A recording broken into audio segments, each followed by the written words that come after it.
Hello and welcome. Thank you for taking the time to watch this short video. My name is Samantha Garrett and I'm one of the product specialists here at Pegasus Software, and over the next 5 minutes or so I'm going to show you retrospective age debtor and creditor reporting that will be coming into the next release of Opera 3 and the advantages this will bring to Opera 3 users upon that release. The current debtors and creditors reports available within Opera 3 allow us to view the associated outstanding debt but as at today.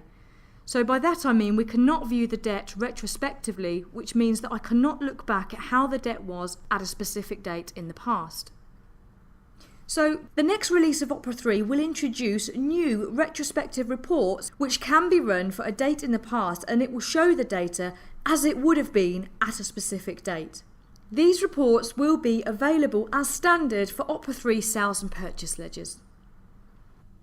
The existing Opera 2 and Opera 3 data structures already provide sufficient information to be able to reconstruct these retrospective debtors and creditors reports, which means that current Opera 2 customers who upgrade to this release of Opera 3 will benefit from this enhancement straight away. They won't need to gradually build up data from the point of their upgrade onwards. However, it does depend on how long the customer is currently retaining their sales and purchase ledger transactions, as can be defined in the set options for each of these applications. Okay.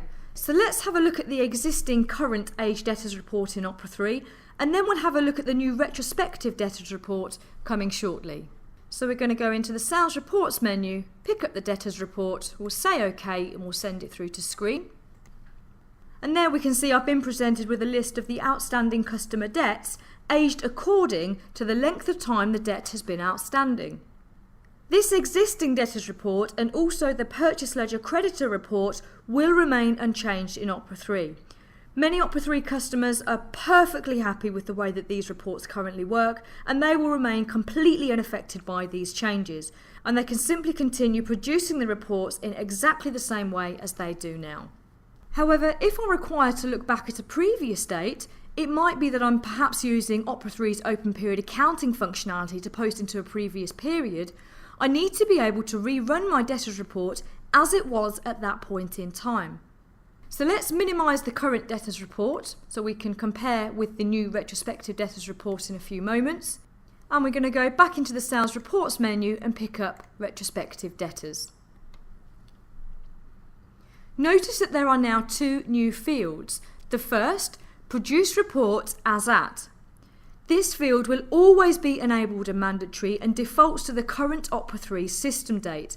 However, it can be set to any date in the past but cannot have a date greater than the current Opera 3 system date. So note that the user will still be able to use this new form to run a report as at today. I'm going to say I'd like to rerun my debtors report as at the 31st of July 2010. And the second of the new fields is date of the last period end.